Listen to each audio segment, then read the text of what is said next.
Hello दोस्तों, मैं अमरेंद्र आप सभी का स्वागत करता हूं आपके अपने यूट्यूब चैनल ज्योरिया अकेडमी पे। तो दोस्तों आज हम ज्योग्राफी में वायुमंडल यानी कि एटमॉस्फेयर के बारे में अच्छे से पढ़ेंगे। तो दोस्तों ज़्यादा समय न लेते हुए क्लास को स्टार्ट करते हैं। सबसे पहले पॉइंट में देखिए आप दिया गया है, बता रहा है कि पृथ्वी के चारों ओर पाए जाने वाले इस गैसों के आवरण को वायुमंडल कहते हैं। जो हमारा वायुमंडल है ये कई सारे गैसों का मिश्रण है। मैंने आपको पदार्थों के पृथक्कीकरण वाली वीडियो में बताया था कि जो हमारा वायुमंडल है, वायुमंडल में कई सारे गैसें हैं। तो जैसे nitrogen, oxygen, argon, carbon dioxide और नियान, इस प्रकार की ढेरों गैसें मिल करके वायुमंडल का निर्माण करती हैं। अगर मैं यहाँ पे परसेंटेज की बात करूँ तो नाइट्रोजन जो है वो 78% सबसे ज़्यादा जो हमारे वायुमंडल में नाइट्रोजन गैस पाई जाती है। उसके बाद ऑक्सीजन 21% यानी कि 21% है, ऑर्गन 0.9%, कार्बन डाइऑक्साइड की बात करूं मैं तो 0.03%। हालांकि ये बहुत पहले का रेशियो है, अब थोड़ा कार्बन डाइऑक्साइड बढ़ी होगी क्योंकि ग्लोबल वार्मिंग की वजह से काफ़ी ज़्यादा पृथ्वी गर्म हुई है। और नियॉन की बात करूं तो नियॉन 0.0018% नियॉन गैस उपस्थित है हमारे वायुमंडल में। ठीक, तो दोस्तों आगे बढ़ते हैं। नेक्स्ट पेज पे देखिए आपकी वायुमंडल की परतों के बारे में बताया गया है कि लेयर्स ऑफ द एटमॉस्फेयर। सबसे पहले जो हमारे वायुमंडल की परत है उसको क्षोभ मंडल हिंदी में कहा जाता है, इंग्लिश में इसे ट्रोपोस्फेयर के नाम से जाना जाता है। इसकी अगर मैं ऊंचाई की बात करूं तो इसकी जो हाइट है वो 13 किलोमीटर तक हमें देखने को मिलेगी। क्षोभ मंडल की जो हाइट है वो 13 किलोमीटर ऊंचाई तक है। यह वायुमंडल की सबसे निचली परत है, ये आपको ध्यान में रखना है। सभी मौसमी घटनाएं क्षोभ मंडल में घटित होती हैं, जैसे आंधी, बारिश, धूप, ये सभी जो हैं जितनी भी मौसमी घटनाएं हैं ये सब क्षोभ मंडल में घटित होंगी। अगर मैं बात करूं क्षोभ मंडल की तो ये 165 मीटर ऊंचाई पर जाने पर इसके तापमान में 1 डिग्री कम हो जाती है, यानी कि 1 डिग्री की गिरावट आती है। अगर हम 165 मीटर ऊपर जाएंगे तो मान लो यहाँ पर 35 डिग्री अगर सेल्सियस तापमान है तो ऊपर जाने पर 1 डिग्री कम हो जाएगा, यानी 34 डिग्री सेल्सियस तापमान होगा 165 मीटर ऊपर जाने पर। देखिए आप दिया गया है कि वायुमंडल का सर्वाधिक घनत्व इसी परत में पाया जाता है। किसमें? ट्रोपोस्फेयर यानी कि क्षोभ मंडल में। नेक्स्ट जो पृथ्वी हमारे वायुमंडल की परत है वो है समताप मंडल यानी कि स्ट्रेटोस्फेयर। ओजोन परत समताप मंडल में 20 से 25 किलोमीटर की ऊंचाई पर होती है। ओजोन परत का क्या काम है? तो ये अल्ट्रावायलेट जो रेज सूर्य से आती हैं उसको रोकती है। इसे पृथ्वी की सुरक्षा कवच कहा जाता है। क्यों कहा जाता है? क्योंकि ओजोन परत इसमें विद्यमान होती है, क्योंकि यह सूर्य से आने वाली हानिकारक पराबैंगनी किरणों को अवशोषित कर लेती है। सही बात है। ओजोन परत की मोटाई की अगर मैं बात करूं तो स्पेक्ट्रोफैदोमीटर द्वारा मापा जाता है और इसकी यूनिट क्या होती है? तो इसे डॉप्सन यूनिट में मापा जाता है। ये काफ़ी ज़्यादा इम्पॉर्टेंट है, यूनिट इसकी डॉप्सन यूनिट में ओजोन परत को मापा जाता है। CFC गैस के कारण ओजोन परत में अंटार्कटिका यानी कि दक्षिणी ध्रुव पर छिद्र हो गया है। जैसा कि आप सभी लोगों को पता होगा जो हमारी पृथ्वी है ये दक्षिणी ध्रुव और उत्तरी ध्रुव पे थोड़ी चिपटी हुई है। इस वजह से जो वायुमंडल है उसकी परत की जो मोटाई है वो वहाँ पर थोड़ा कम है। इसी वजह से अंटार्कटिका जो दक्षिणी ध्रुव वाला एरिया है वहाँ पर ओजोन परत में छिद्र देखने को मिला। ठीक, तो आगे बढ़ते हैं अपने नेक्स्ट जो अपना दिया गया है कि मॉन्ट्रियल प्रोटोकॉल 1987 में कनाडा के मॉन्ट्रियल शहर में हुआ था। इसमें क्या कहा गया? तो इसमें ओजोन परत के संरक्षण से संबंधित बातें हुई थी कि ओजोन परत जो है उसका संरक्षण किया जाए। नहीं तो अगर ऐसे एरिया में कहीं अगर छेद हो गया ओजोन परत में जहां आबादी ज़्यादा है, जहां पर लोग रहते हैं, तब ये हमारे लिए काफ़ी ज़्यादा हानिकारक होगी। इससे स्किन कैंसर होने की संभावना हो सकती है। प्रतिवर्ष 16 सितंबर को ओजोन दिवस के रूप में मनाया जाता है। आप सभी लोगों को पता होगा क्योंकि मैंने पर्यावरण दिवस के कई सारे दिवस अपनी पिछली क्लास में करवाए हैं। तो 16 सितंबर को ओजोन दिवस के रूप में मनाया जाता है। 5 जून को किस दिवस के रूप में मनाया जाता है, आप सभी लोग कमेंट बॉक्स में ज़रूर बताइएगा। यहाँ देखिए आप, समताप मंडल वायुयान के उड़ने के लिए आदर्श है। जो हमारे एरोप्लेन होते हैं वो समताप मंडल में ही उड़ते हैं। क्यों? क्योंकि क्षोभ मंडल जो है वहाँ पर मौसमी क्रियाएं देखने को मिलती हैं, जैसे बारिश हो गई, आंधी हो गया, तूफान हो गया, चक्रवात, इस प्रकार की अगर मौसमी घटनाएं होंगी तो एरोप्लेन को उड़ाने में काफ़ी ज़्यादा कठिनाई होगी। इसीलिए समताप मंडल में वायुयान को उड़ाया जाता है। ठीक, आगे देखिए आप, नेक्स्ट दिया गया है मध्य मंडल, जिसे मीसोस्फीयर के नाम से जाना जाता है।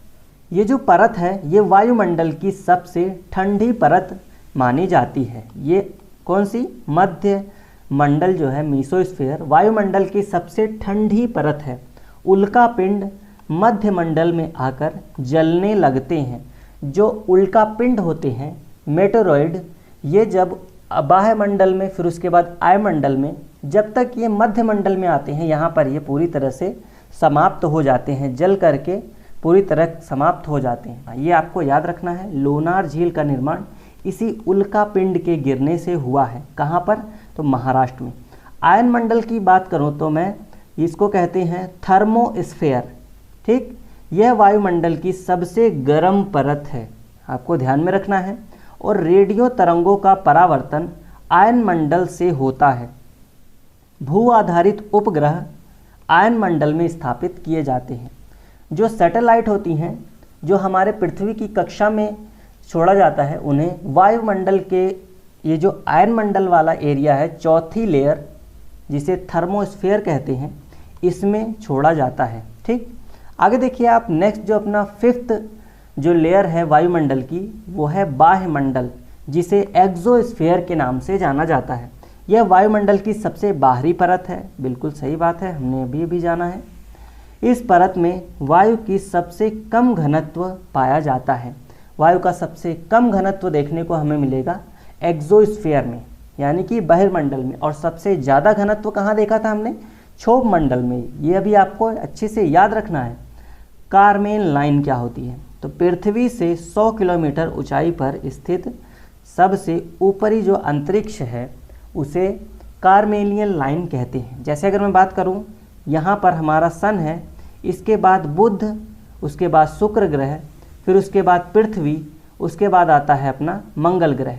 एक बार मैं लिख देता हूँ, बुध, उसके बाद आता है शुक्र ग्रह, पृथ्वी, देन यहाँ पर मंगल। यहाँ पर छोटे छोटे जो एस्टेरॉयड होते हैं, उल्का पिंड या क्षुद्र ग्रह, उनकी पूरी पेटी देखने को मिलती है। उसके बाद आता है शनि, उसके बाद यहाँ पर है बृहस्पति, यहाँ पर बृहस्पति है, फिर है शनि, अरुण और वरुण। ये जो कार्मेलियन लाइन है ये यहाँ पर है। यहाँ पर छोटे छोटे जो एस्टेरॉयड हैं जिन्हें उल्का पिंड कहते हैं, वो सभी कार्मेलियन लाइन पर उपस्थित हैं। इसी को ही कार्मेलियन लाइन के नाम से जाना जाता है। ठीक, तो मैं आशा करता हूँ इतना आप अच्छे से समझ गए होंगे। नेक्स्ट देखिए आप, दिया गया है अंतरिक्ष यात्रा यानी कि स्पेस ट्रैवल। काफ़ी ज़्यादा इंपॉर्टेंट है। यहाँ से क्वेश्चन कई बार एग्जाम में पूछा गया है कि अंतरिक्ष में जाने वाली प्रथम व्यक्ति कौन थे? तो यूरी गागरिन जो थे वो अंतरिक्ष में जाने वाले प्रथम व्यक्ति थे।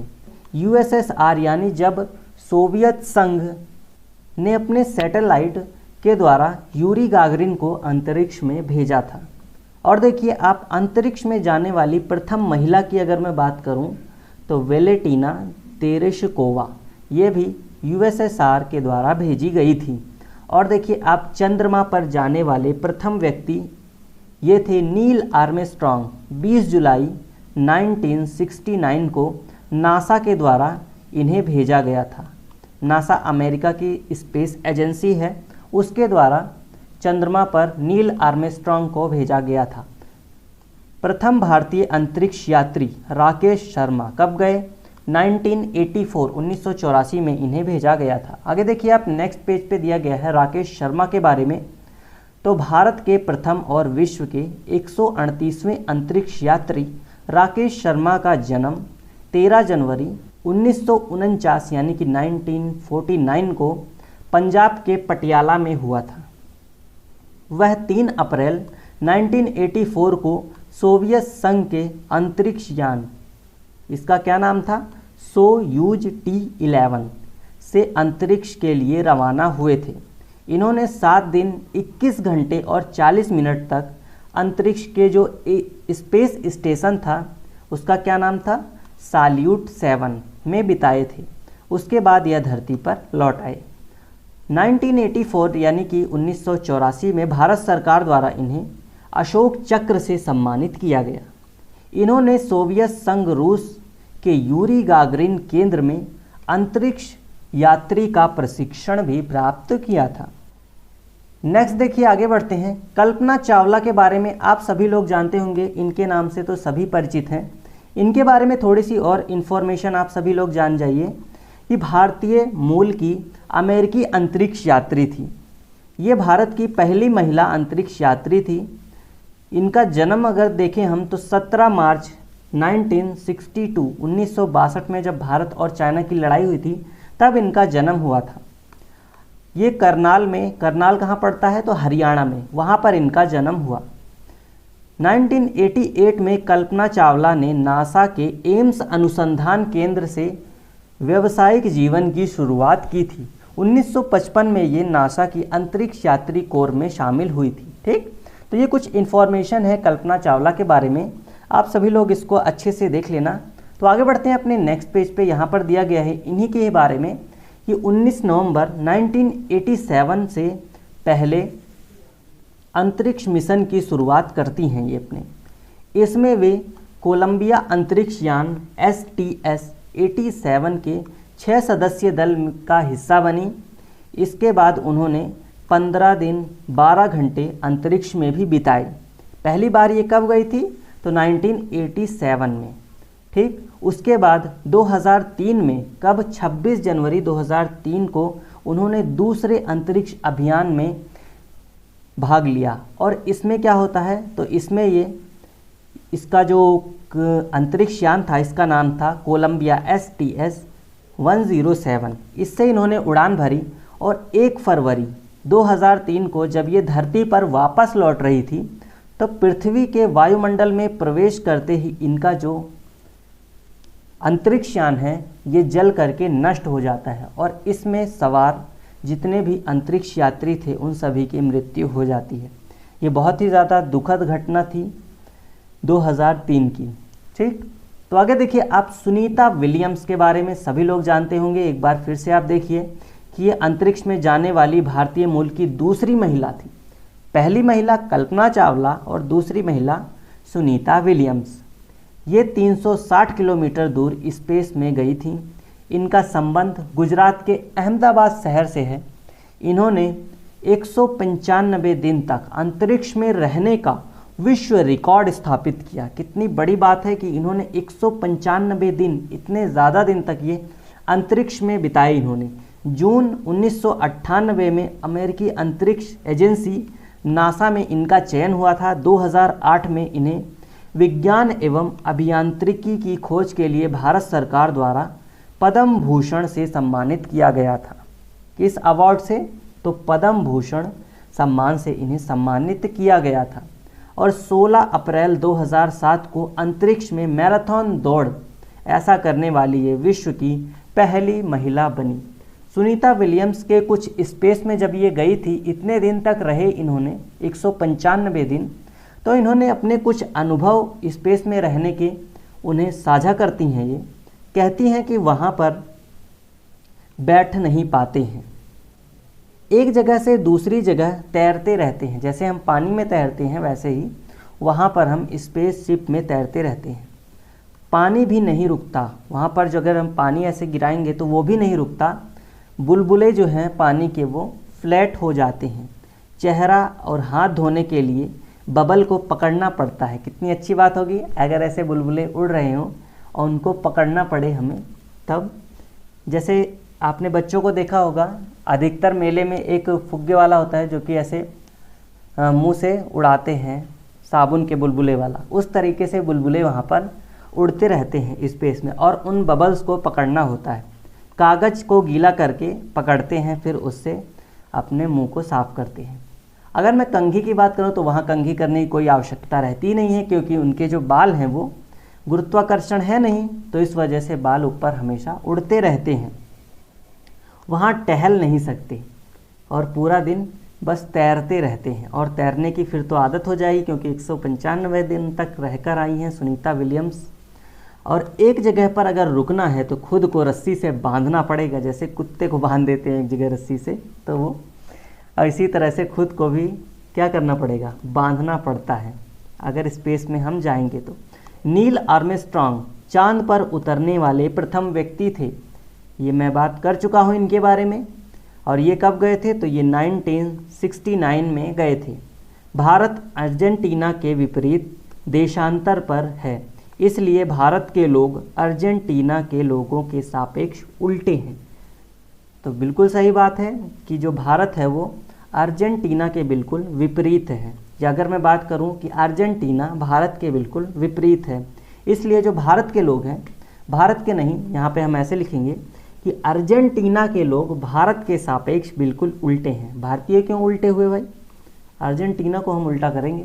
ठीक, तो दोस्तों ये थी आज की अपनी क्लास। इस क्लास को यहीं पर ही समाप्त करते हैं। ठीक, तो आप सभी लोग कमेंट बॉक्स में बताइएगा कि आपको ये क्लास कैसी लगी। मिलते हैं अपनी नेक्स्ट क्लास में, तब तक के लिए जय हिंद, जय भारत मेरे प्यारे दोस्तों।